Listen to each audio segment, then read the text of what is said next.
Assalamualaikum warahmatullahi wabarakatuh. Waalaikumsalam warahmatullahi wabarakatuh.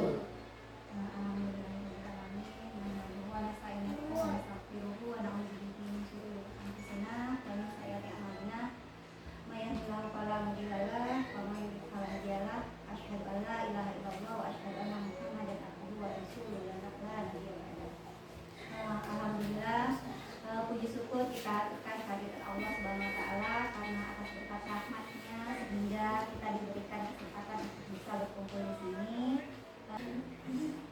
Salawat beriring salam satu pula kita aturkan kepada suri tauladan kita Nabi Muhammad sallallahu alaihi wasallam. Semoga kita senantiasa mendapatkan syafaatnya hingga yaumil akhir. Saya mengucapkan terima kasih kepada bunda-bunda semuanya yang sudah bersedia hadir di sini dalam rangka pemindahan modul 1.4 dalam program Duduk Penggerak. Saat ini saya sedang mengikuti program Duduk Penggerak Angkatan 9 Kabupaten Bangka Tengah. Nah, di modul 1.4 ini kita membahas tentang budaya positif. Jadi memang seperti kita ketahui bahwa memang saat ini sedang digalak-galakannya pengasuhan positif, karakter positif. Kalau kita mengikuti webinar saat ini, mudah-mudahan sendiri ya, baru selesai mengikuti pola pengasuhan positif dari Paudi ini ya Bun, PP Nasional Bun ya. Jadi pola pengasuhan positif. Jadi memang saat ini sedang digalak-galakannya tentang pola pengasuhan budaya positif. Tepuk semangat. Semangat. Yes.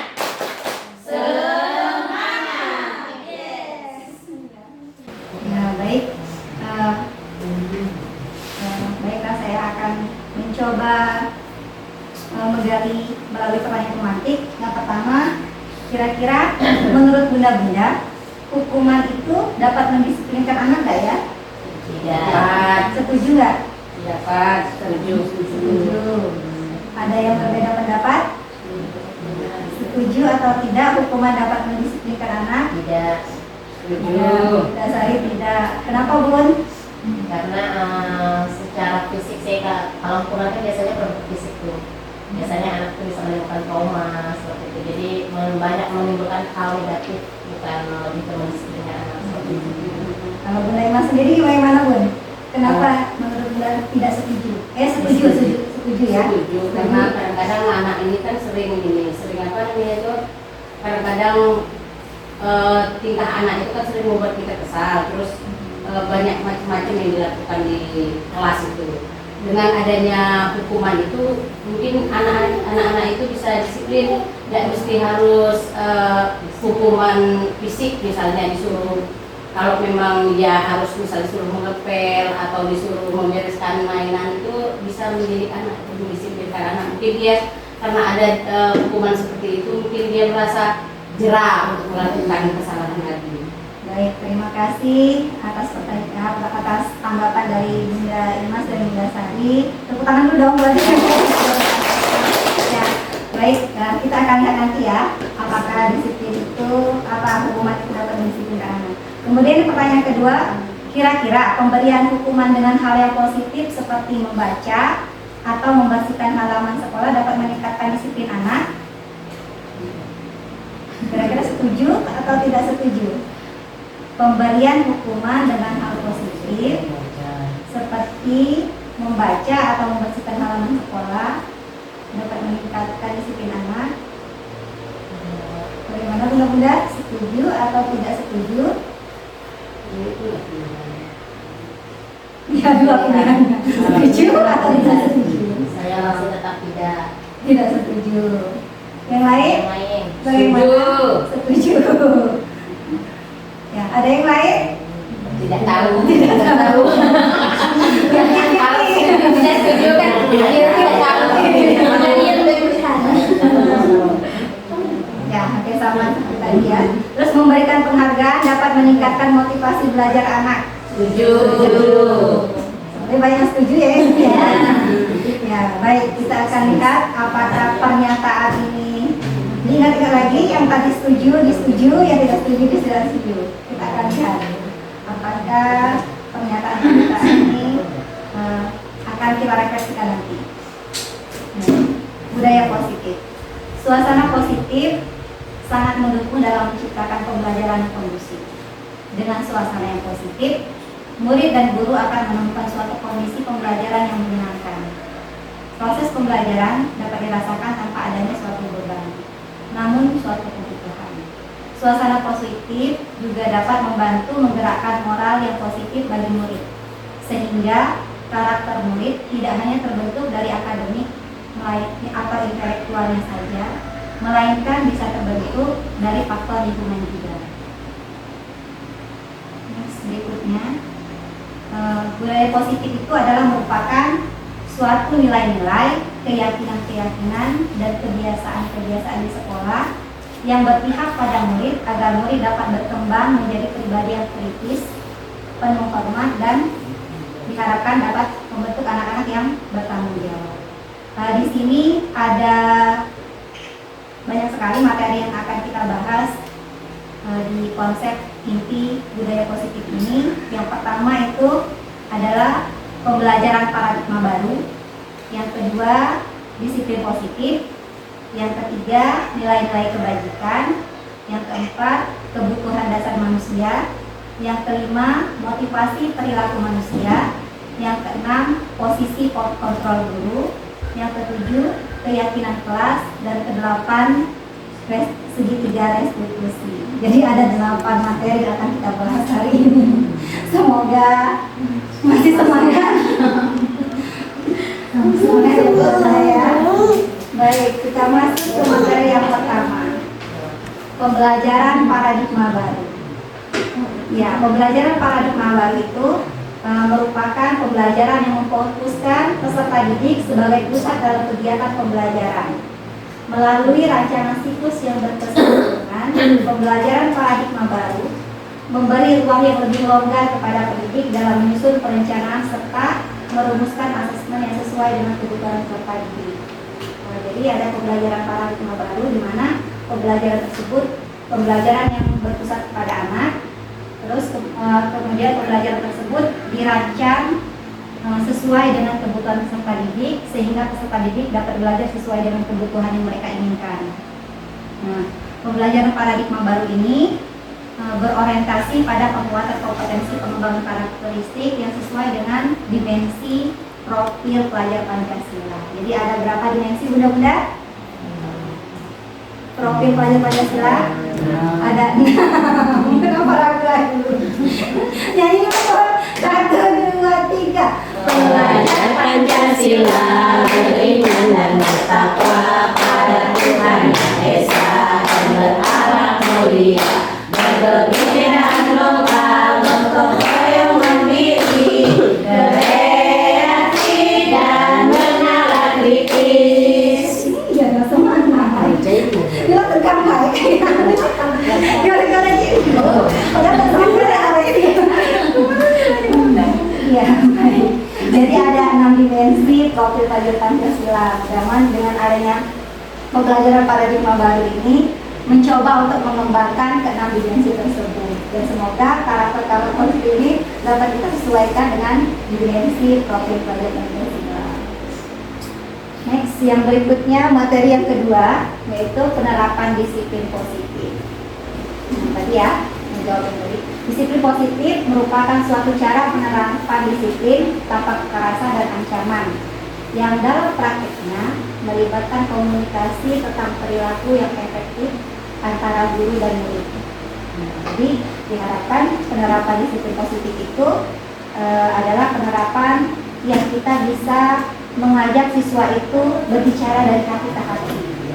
Jadi dari hati ke hati. Saya itu semenjak mengikuti pembelajaran mengikuti kegiatan CGP ini, saya merasa benar-benar ini loh, ketika pertama kali dapat materi filosofi pendidikan menurut Ki Hajar Dewantara, bahwa memang seyogyanya memang pendidikan itu harus menuntun anak.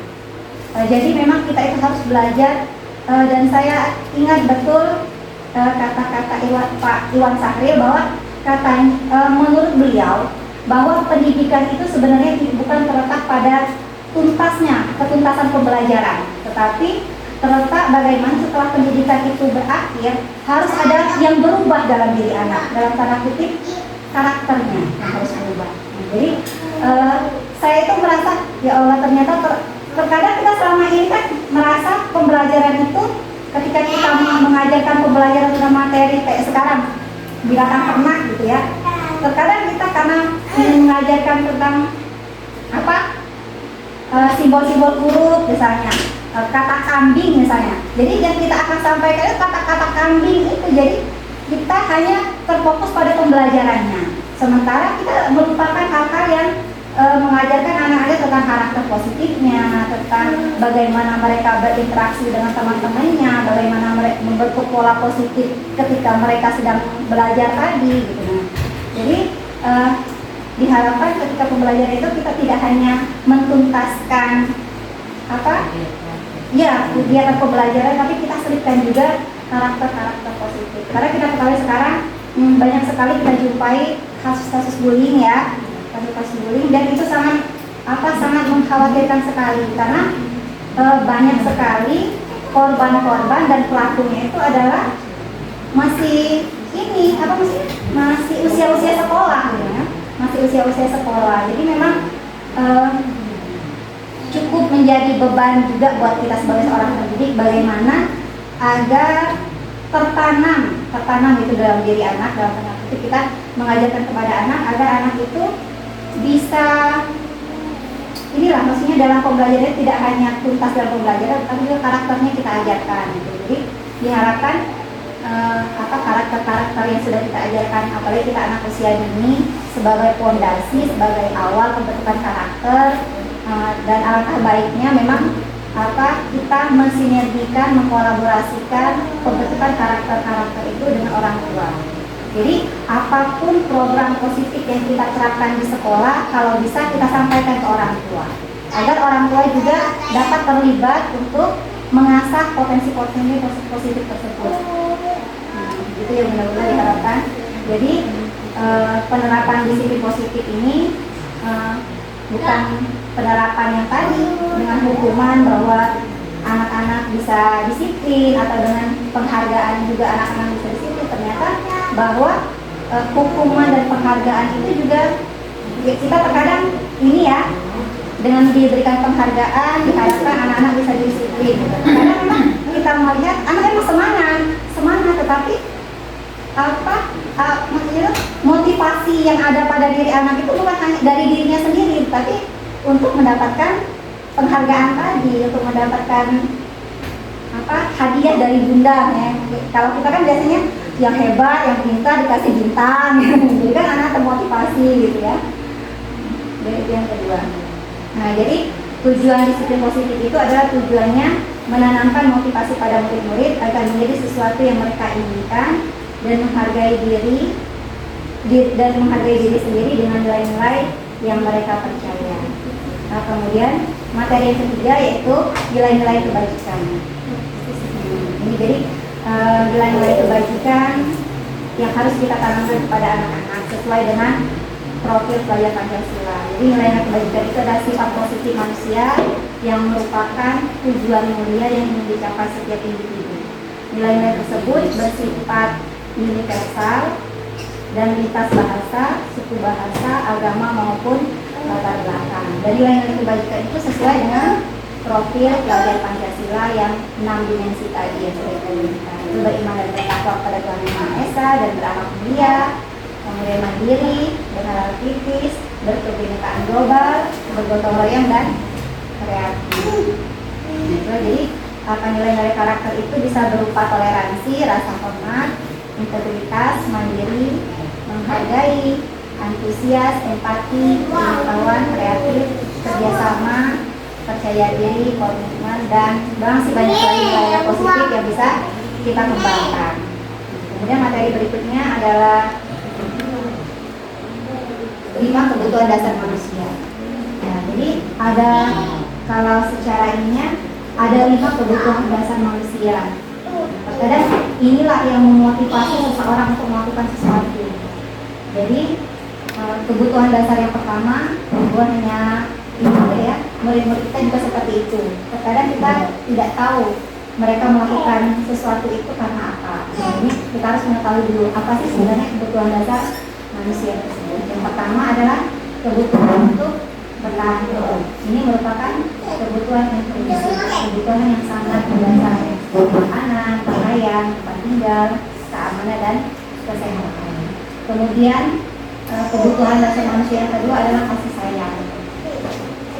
Kita membutuhkan rasa diterima, dipedulikan, kerjasama.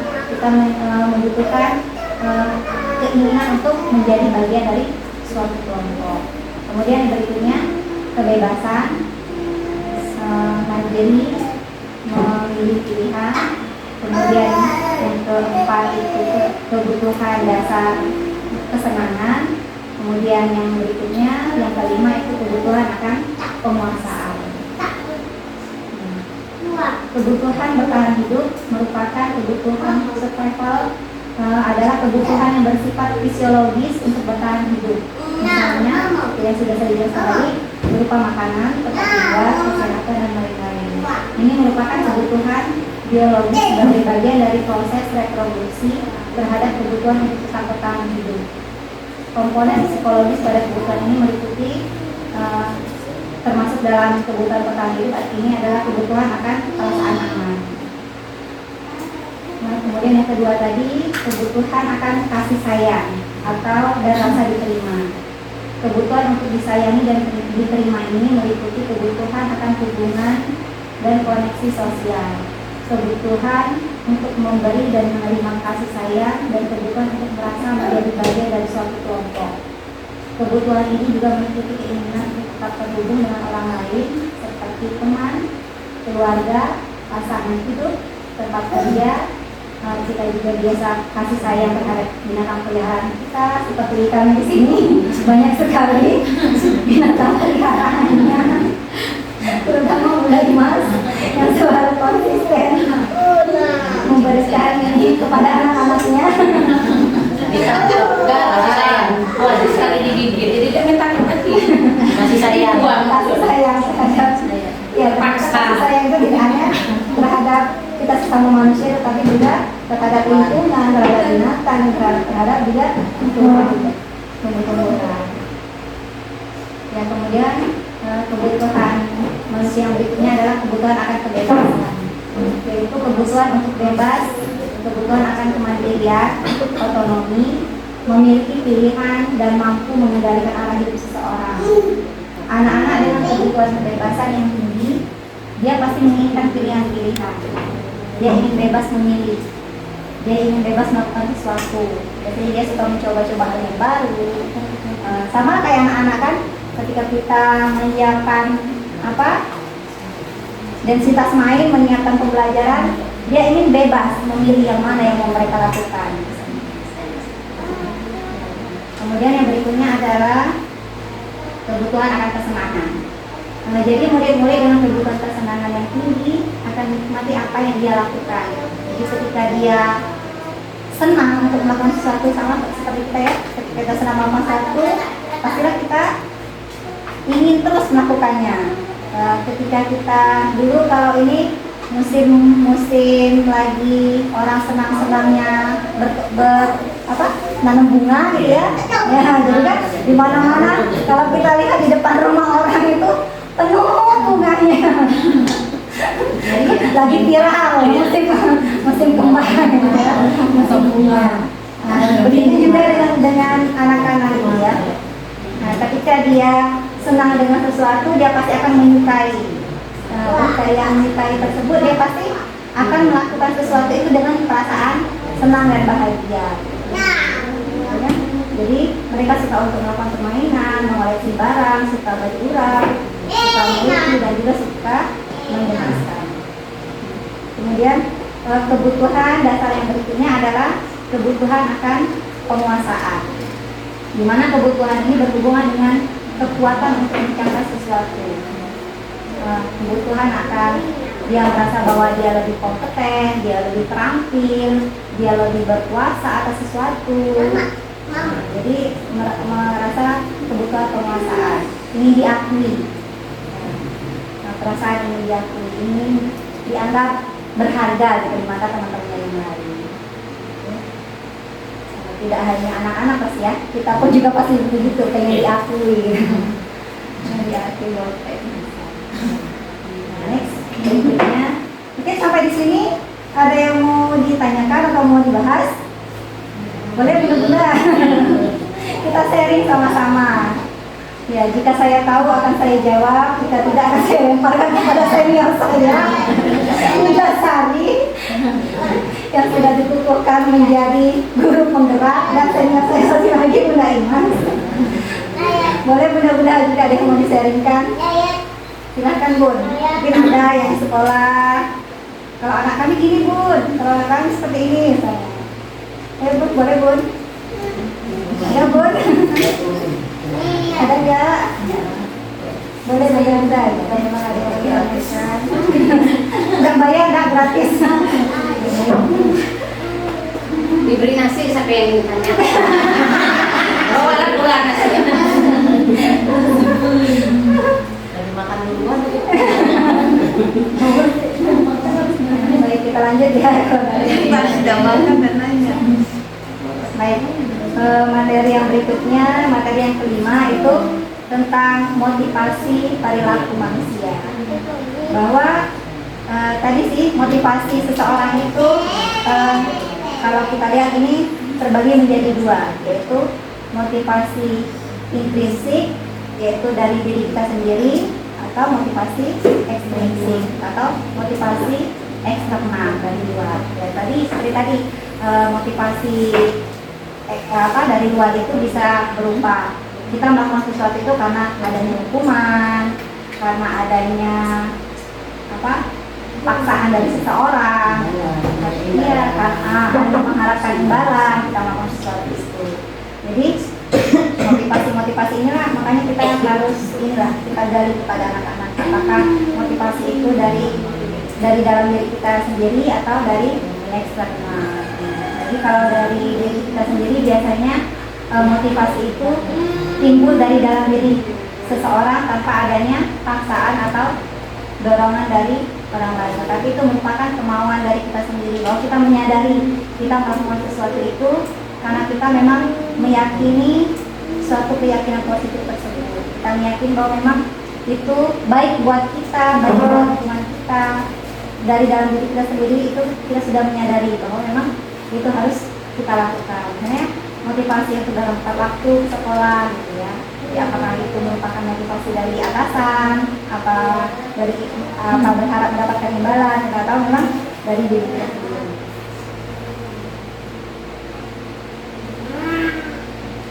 Jadi dalam motivasi ini ada tiga posisi ininya. Yang pertama itu hukuman. Hukuman ini biasanya dibuat dengan tidak terencana. Biasanya dibuat dengan tidak terencana dan tiba-tiba. Jadi kalau hukuman ini sifatnya murid tidak tahu dengan hukuman tersebut. Biasanya ketika ada murid yang terlambat, tiba-tiba ini yang terlambat berdiri di depan misalnya, tanpa adanya pemberitahuan sebelumnya. Atau yang terlambat nanti silahkan berlari keliling lapangan misalnya gitu. Jadi memang hukuman ini biasanya tidak terencana dan tidak kita sosialisasikan kepada keluarga sekolah kita. Jadi murid tidak tahu apa yang terjadi dan tidak dilibatkan, dan hukuman ini bersifat satu arah. Tapi kalau konsekuensi ini dia sifatnya terencana kita sosialisasikan kepada ini misalnya kayak biasanya kita melakukan gotong royong kita buat kesepakatan dulu kalau yang tidak gotong royong apa konsekuensinya gitu ya, atau mungkin ada anak yang biasanya kita mengajak anak itu kalau yang tidak ikut kegiatan apa konsekuensinya seperti itu. Tapi tetap saja konsekuensi ini membuat tidak merasa nyaman gitu. Karena sikap guru selalu memonitor murid. Nah, sementara restitusi ini dia menciptakan merupakan proses menciptakan kondisi bagi murid untuk memperbaiki kesalahannya. Jadi kita mengajak anak itu untuk merenungi, ya, mengajak dia untuk merefleksikan diri. Apa sih yang menyebabkan dia melakukan sesuatu itu? Tadi apakah kebutuhannya karena dia ingin mendapatkan kesenangan, apakah dia ingin mendapatkan kebebasan, atau itu merupakan wujud dia ingin mendapatkan kasih sayang, perhatian dari kita gitu. Jadi kita tanya dulu kepada anak masa ini. Nah, proses kolaborasi ini mengajarkan murid untuk mencari solusi sendiri, sehingga anak menyadari apa kesalahannya, tahu mengapa dia melakukan itu, dan kita mencarikan solusi apa sih yang harus dia lakukan untuk bisa memperbaiki kesalahan itu. Nah, di sini ada 5 posisi kontrol guru. Yang pertama itu sebagai penghukum, yang kedua sebagai pembuat rasa bersalah, yang ketiga itu posisi kontrolnya sebagai teman, yang keempat posisi kontrolnya sebagai pemantau, dan yang kelima itu sebagai manajer. Ya. Jadi kalau kita ambil satu dalam penerapan posisi kontrol, di mana kasusnya misalnya siswa yang tidak memakai topi. Jadi kalau posisi kita sebagai penghukum, dia pasti akan bilang yang tidak pakai topi silakan hormat bendera selama 1 jam. Jadi langsung dihukum muridnya. Bagi siapa yang tidak pakai topi silakan hormat 1 jam. Nah, kemudian ketika kita menempatkan diri kita sebagai pembuat rasa bersalah, kita pasti akan bilang, ya Allah nak, berapa kali sih bunda bilang, tolonglah nak, saya sama bunda gak sih nak? Kamu ngerti gak sih nak? Ya kita biasanya harus berapa kali bapak ibu bilang pakai topi setiap hari segitu. Kamu suka benar ya bikin ibu kecewa? Ya. Sepertinya banyak yang tersentil. Bunda kecewa sama kamu.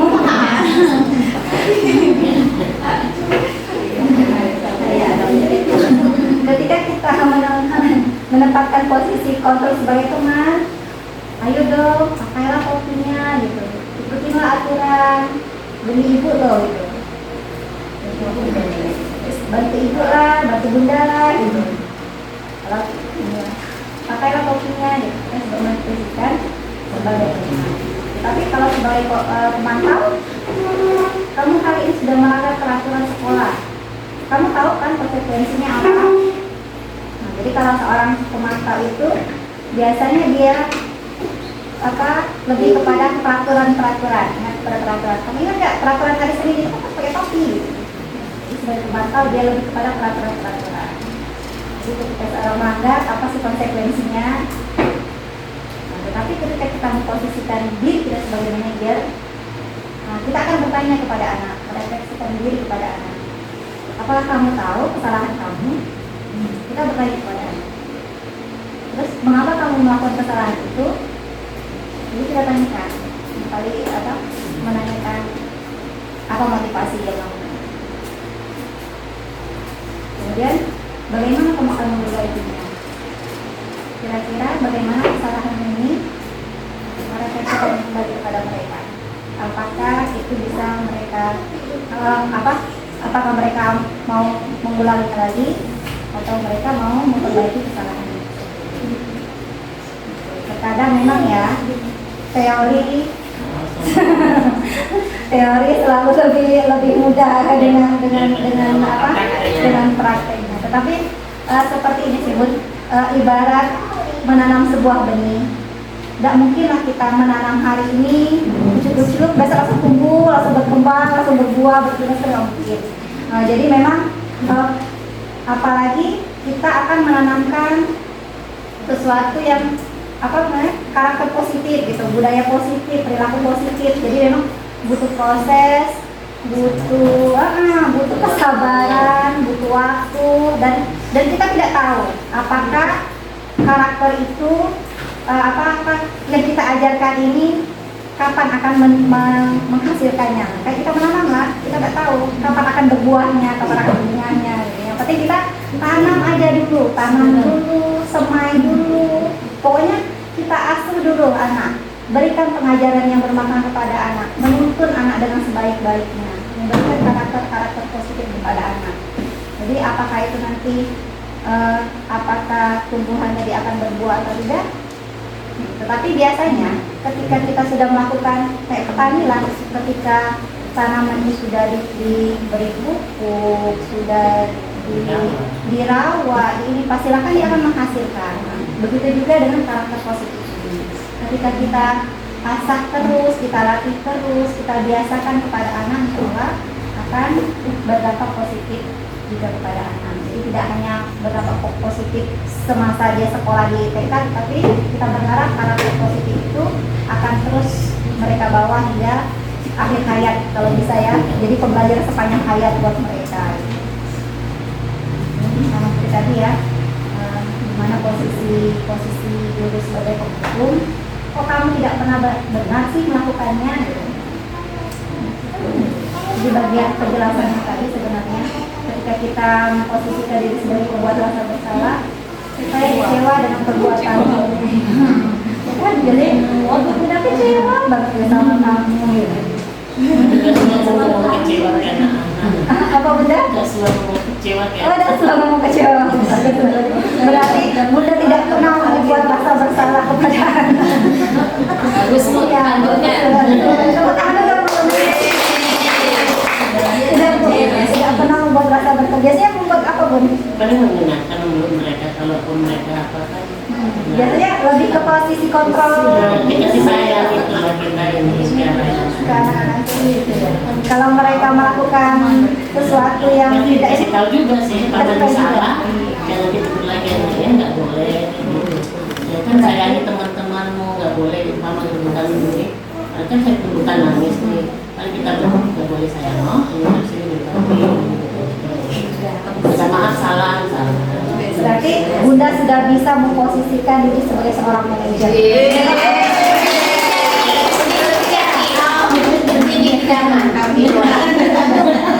bisa memposisikan diri sebagai manajer. Jadi mungkin kita tanyakan apa sih penyebab dia melakukan itu. Kalau di 3 restitusi nanti kan kita mempelajari berikutnya ya. Jadi kalau posisi teman, ayo dong, Bapak Ibu dulu. Ya teman. Kalau mantap tadi dengan aturan-aturan, posisi kontrol manajer tadi yang sudah dilakukan, sayang. Jadi posisinya dia berkata dengan lembut, dengan tatapan yang hangat, gitu. Ya, jadi posisi kontrol sebagai seorang manajer. Baik, materi yang berikutnya adalah tentang keyakinan kelas. Ya, keyakinan kelas itu merupakan beberapa aturan untuk membantu guru dan murid bekerja sama, membentuk kegiatan belajar mengajar yang efektif. Keyakinan kelas tidak hanya berisi harapan guru terhadap murid, tapi juga harapan murid kepada guru. Jadi tidak hanya harapan kita kepada murid, tetapi kita ada juga harapan murid terhadap guru. Jadi kalau kita membuat keyakinan kelas itu memang harus kita bersama-sama mengajak murid. Murid juga harus kita libatkan dalam membuat keyakinan kelas. Kenapa Bun? Kenapa Bun? Apa ada Bun? Makanya Bun. Ya. Keyakinan kelas itu seperti tadi disusun dan dikembangkan bersama-sama antara guru dengan murid. Keyakinan kelas yang seharusnya mudah dijangkau dan dapat langsung dilakukan. Oleh karena itu, dalam keyakinan kelas menggunakan kalimat positif yang bisa lebih dipahami dibandingkan menggunakan kalimat negatif. Keyakinan kelas, mengapa sih harus keyakinan kelas? Mengapa bukan peraturan kelas? Biasanya kita kalau di sekolah saat ini apa yang ada di sekolah? kesepakatan kelas. Ada yang peraturan sekolah, peraturan kelas? Ada nggak? Kalau Bunda Mary apa Bunda? Kan satu kalau gunanya itu yang datang kalau Biasanya ada di sekolah lebih kepada peraturan, kesepakatan atau keyakinan? kesepakatan. Kesepakatan Yang kelas. datang kalau sudah tetap terus selesai kalau jadi Ada nggak dibuat di kelas gitu? enggak sih Dituliskan. tertulis. Tertulis. Cuma ya kan anak-anak kan setiap hari kita ini ngomongin langsung lah. Kalau di kalau di Mutiara Hikmah bagaimana Bun? Bun, yang di Mutiara Hikmah biasanya keyakinan kelas atau kesepakatan kelas atau peraturan kelas ada nggak yang tertulisnya atau yang tidak tertulis? Ada nggak Bun? Bun, Bayu, udah Pasca, ada nggak? Ada. Tapi kita tahu. Iya. Biasanya sebelum masuk biasanya kan bikin kesepakatan. Ada.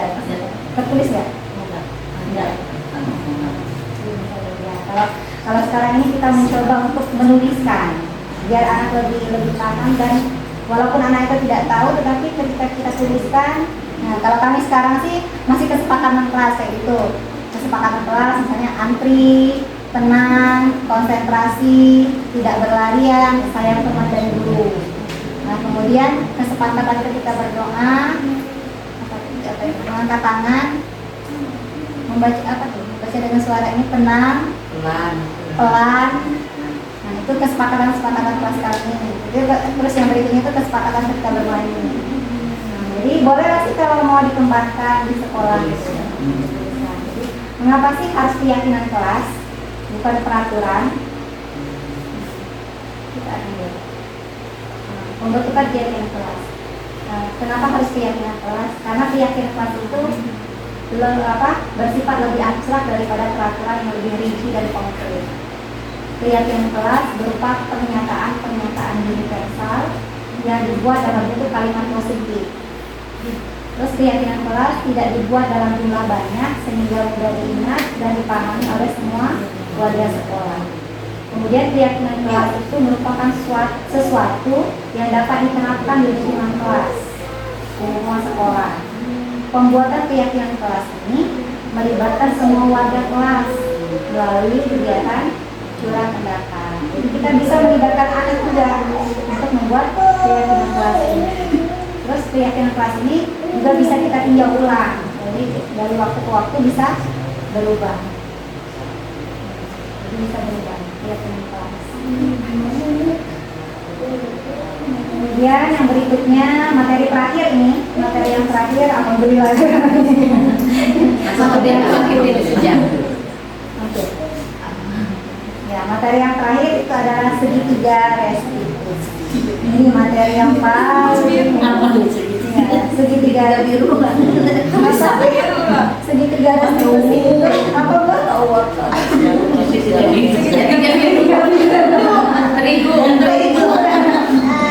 Segitiga restitusi.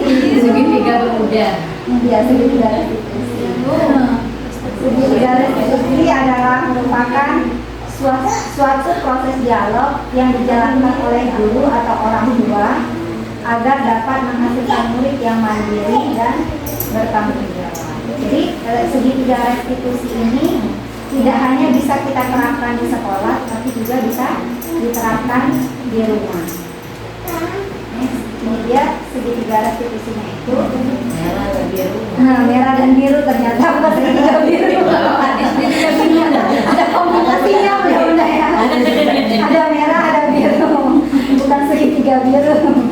Jadi iklan kita ini. Ya.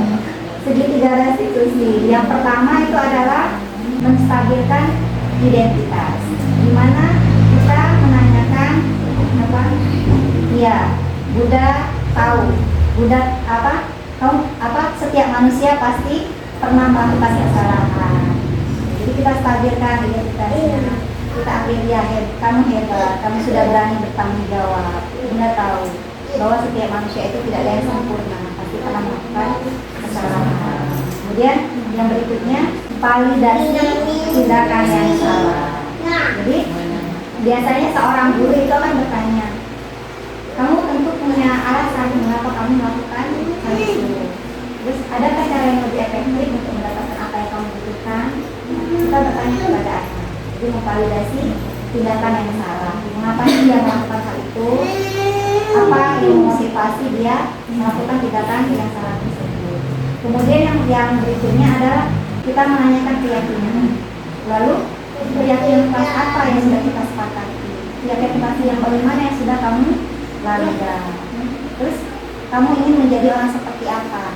Kalau mereka sudah melakukan sesuatu. Oke. Itulah ke-8 materi budaya positif. Sekarang saya mau mencoba mengajak budak-budak semuanya kita bermain. Kita mencoba membuat keyakinan kelas. Mau ya? Oke. Ini saya bagikan post-it. Boleh mau warna apa boleh nih? Bunda-bunda, silakan. Kita membuat keyakinan kelas.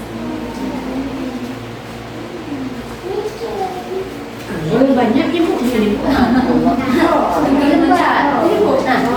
Masih orang kan?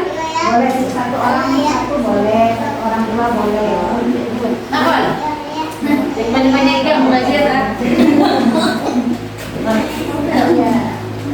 Tolong Apapun dibuat-dibuat. Yang pertama yang kita harus lakukan adalah kita membuat peraturan kelas.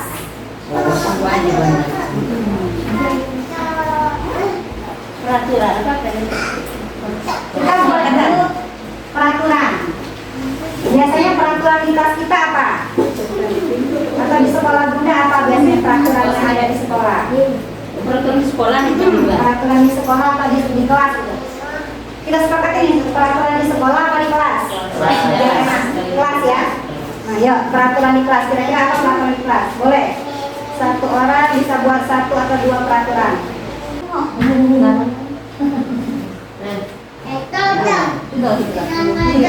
Oke, terima kasih.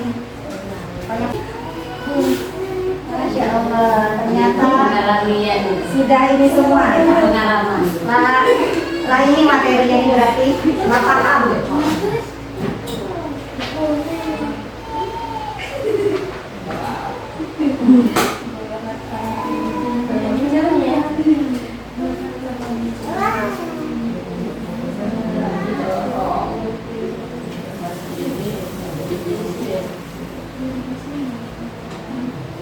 Ada lagi tak Bun?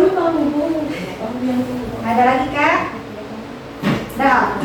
Oke.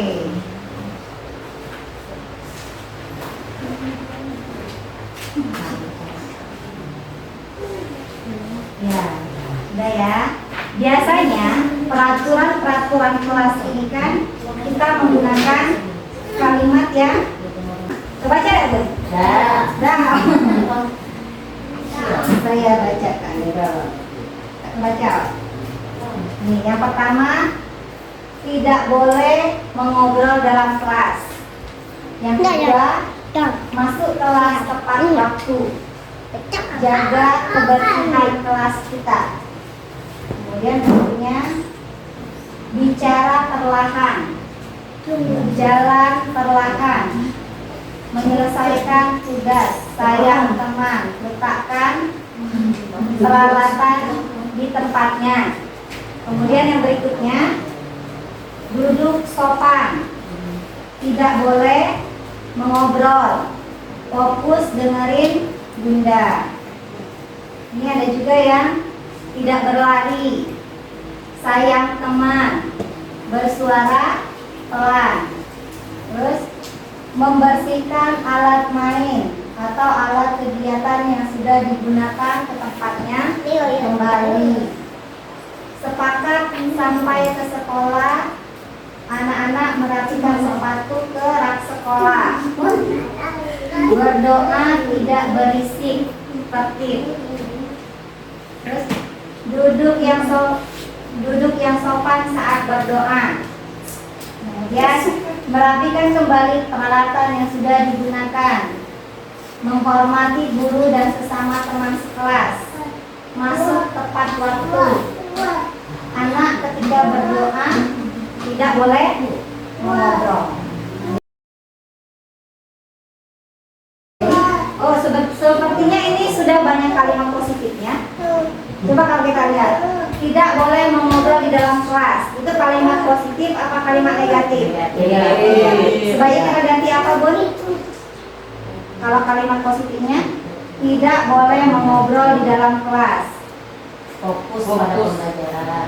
Tulis Bun, fokus pada pembelajaran. Ini Bun, saya ada postingnya. Tulis Bun. Fokus pada pembelajaran.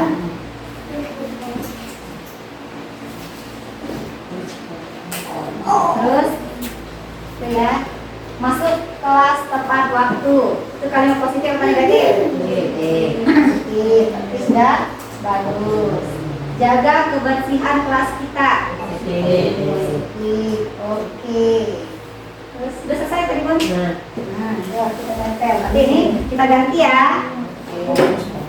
Tadi kalimat yang tadi kalimatnya masih negatif, kita ganti menjadi kalimat positif. Tidak boleh mengobrol di dalam kelas, kita ganti dengan fokus pada pembelajaran.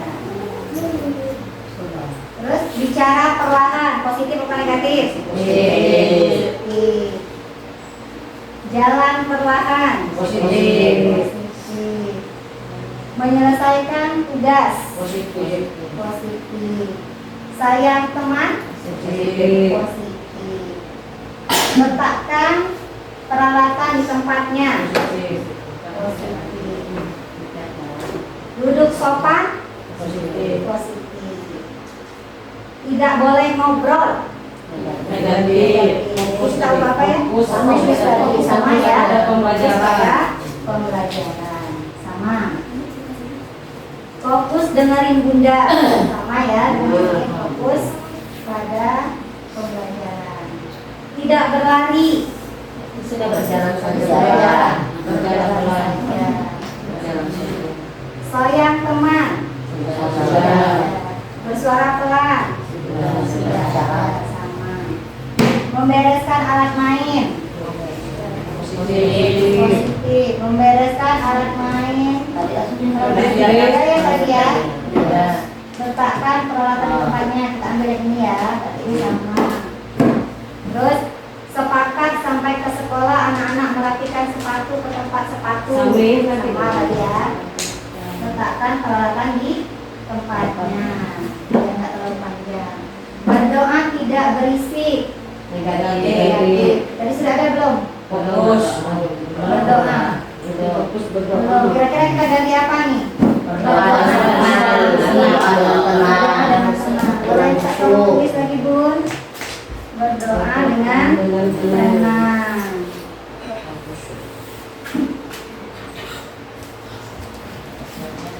Oke. Terima kasih banyak. Berdoa dengan tenang. Oh ini kebaruan. Tidak berlari di kelas, berjalan pelan sama ya. Sama. Terus merapikan kembali sama Bun ya. Ini juga sama. Menghormati guru dan sesama teman sekelas. Sudah positif ya. Belum ada tarikannya yang Teman baik. Masuk tepat waktu. Ada tadi. Ada di sini masuk kelas yang panjang, yang panjang kayak itu. yang panjang itu enggak? Dapat waktu. Oh, tepat ke sekolah tepat waktu kan ada tadi. Takutnya kita ambil dulu ya. Masuk tepat waktu positif. Jadi duduk yang sopan saat berdoa. Oh ini positif lah, sama tadi ya. Tapi berdoa dengan tenang. Anak ketika berdoa tidak boleh mengobrol, sama ya, sama dengan tadi. Tapi yang sama kita ambil dulu ya. Biar kita tidak bingung. Kita sudah membuat peraturan kelas menjadi kalimat Positif. Sekarang kita kita coba membuat keyakinan kelas. Ini sama. Oh, berarti ada berapa nih? Ini berarti banyak yang sama tadi kan? Jadi ini kita mencoba membuat keyakinan kelas. Kira-kira kalau fokus pada pembelajaran, kira-kira keyakinan kita apa ya? Fokus pada pembelajaran berarti keyakinan kelas kita menghargai waktu. menghargai ini, menghargai dulu. Jadi fokus pada pembelajaran berarti Konsentrasi ya. keyakinannya menghargai waktu. Ini lembar keyakinan ya. Keyakinan.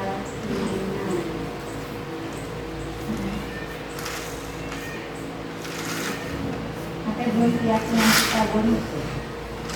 Fokus pada pembelajaran berarti keyakinannya Menghargai dan membantu teman. Enggak. Keyakinan pembelajaran. Oh, Boleh keyakinannya menghargai waktu. Keyakinan kita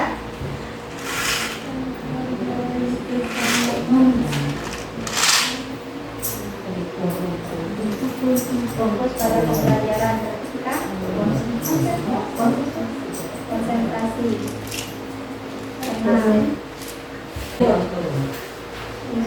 Hargai waktu.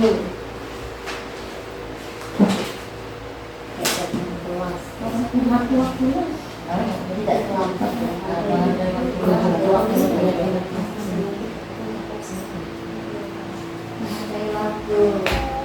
Terus masuk kelas tepat waktu. Kita menghargai waktu.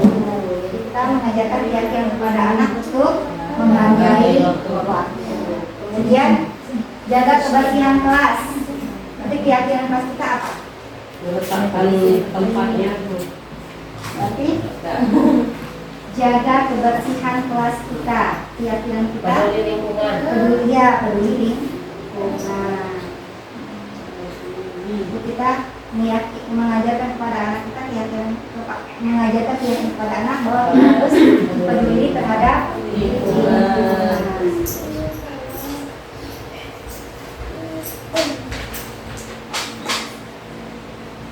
Kemudian yang berikutnya berdoa dengan tenang. Keyakinannya apa? Berdoa dengan tenang. Keyakinannya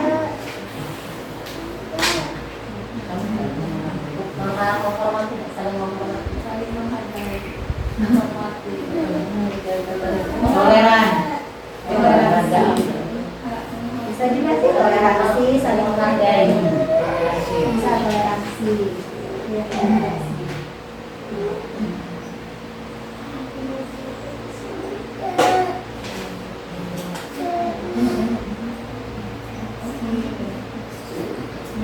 Saling menghargai.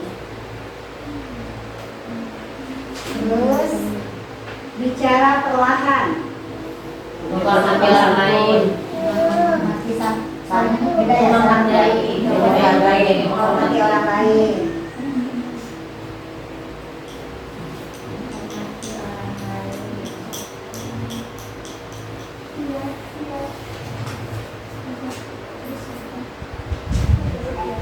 Terus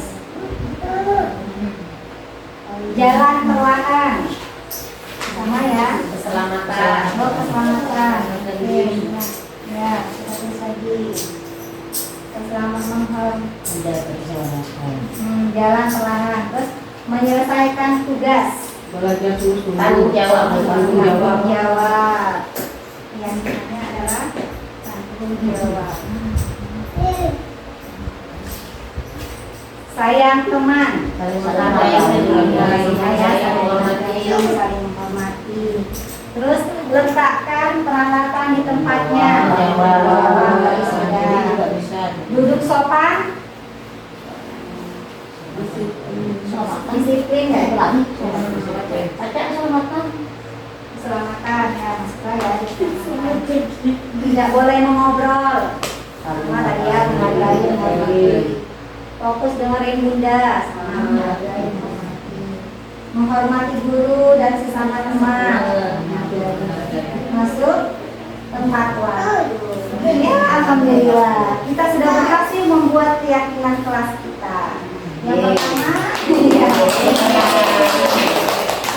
Yang pertama keyakinan kelas kita adalah menghargai waktu. Yang kedua, peduli lingkungan. Ya, saling menghargai. Yang keempat, menghormati orang lain. Yang berikutnya, keselamatan. Dan yang keenam, tanggung jawab. Alhamdulillah. Alhamdulillahirrahmanirrahim. Kita sudah berhasil membuat keyakinan kelas. Nanti bisa kita kembangkan lagi di sekolah. Bisa dikembangkan lagi, bisa diterapkan lagi di sekolah. Atau dari keyakinan yang sudah kita buat ini, mau kita buat di sekolah, kita tidak apa-apa. Jadi harus ada. Kalau sekarang itu memang harus ada bukti konkret ya, Bun. Jadi harus secara tertulis. Jadi tidak hanya tersirat tetapi tersurat. Ya, karena dokumentasi itu sangat penting sekarang. Kalau apalagi kalau untuk yang mau akreditasi, mau akreditasi, semangat bunda. Ya, jadi memang harus dipersiapkan. Jadi semua administrasi itu harus lengkap. Jadi begitulah prosesnya. Kita bisa mengajak anak-anak, mengajak murid, mengajak guru-guru untuk bersama-sama membuat keyakinan.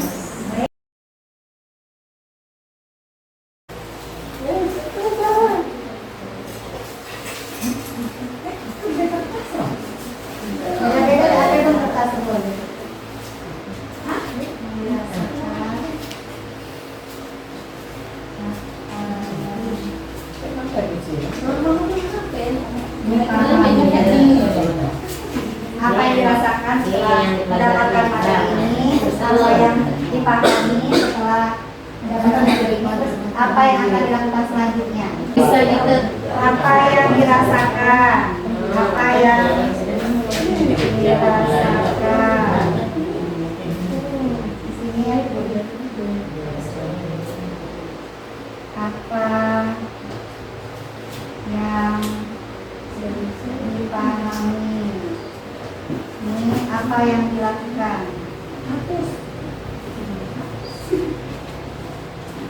Apa yang dilakukan?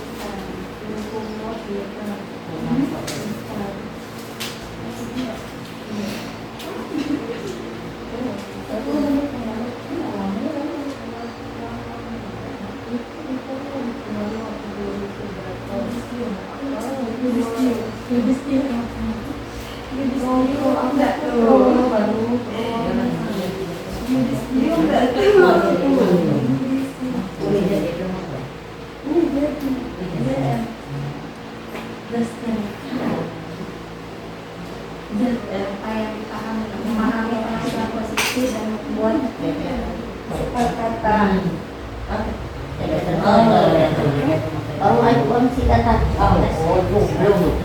Dah, ada lagi dah?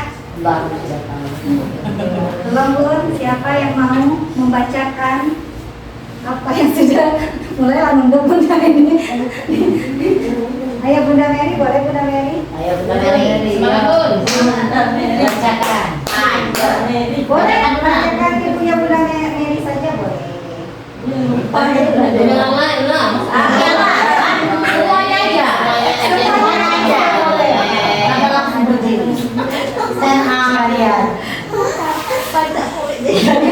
Biar asik. Ayo Bunda Mary saja. Pak bilang Hebat, tidak pernah kecewa.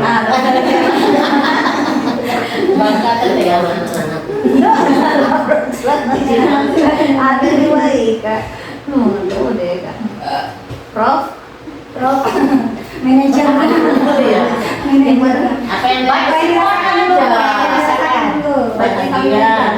Bahagia. Oh, bahagia. Bahagia. Terus? Betapa senang mendapat ilmu, sukses selalu. Amin. Apa yang dipahami? Memahami perbedaan peraturan dan keyakinan kelas serta posisi seorang guru. Ya. Oh, nah ini. Punya bunda oh, nah ini. Kamera, aku jangan lupa Bun. Dia si Tentang kamera. ilmu pengasuhan bidang positif terhadap anak, khususnya untuk anak usia dini, apa yang akan melakukan perubahan. Yang saya pahami yakni tentang pembuatan peraturan kelas dan keyakinan kelas. Ya, pembuatan peraturan menjadi keyakinan kelas. Terima kasih untuk Bunda Lina atas ilmunya, kami sudah memahami peraturan kelas dan keyakinan kelas, semoga bisa diterapkan di sekolah. Penting menumbuhkan motivasi intervensi pada peserta didik. Posisi kontrol Yang satu itu seorang guru keadaannya berada pada posisi mengajar. Mengajar. Hukuman tidak disebutkan anak. Pada posisi manajer bahwa hukuman itu tidak akan Disebutkan anak. Happy dapat mengeletakkan memperbaharui yang baru. Langkah selanjutnya akan mempraktekkan sesuai di lembaga-lembaga. Yang sudah dipahami adalah keyakinan kelas, yang akan dilakukan. memahami penguasaan positif dan membuat kesepakatan kelas untuk guru dan murid dalam membentuk keyakinan kelas. Menginterpretasikan tentang posisi kontrol seorang guru dan Penerapan ketiga penerapan segitiga restitusi. mempraktekkan keyakinan dalam kelas kami dan pahaman akan kalimat positif yang akan dipertimbangkan. Semoga bisa diterapkan. Mohon bimbingannya lagi.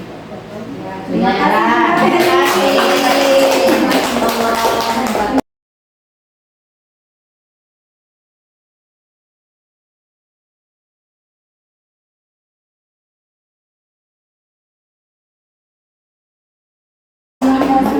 Oke bunda-bunda, terima kasih saya ucapkan. Mohon maaf jika ada kata-kata yang salah. Kepada Allah saya merangkum. Saya akhiri. Wassalamualaikum warahmatullahi wabarakatuh. Waalaikumsalam warahmatullahi wabarakatuh. Terima kasih bunda. Terima kasih Bunda, terima kasih kami ucapkan. Terima kasih Bunda, terima kasih Bunda.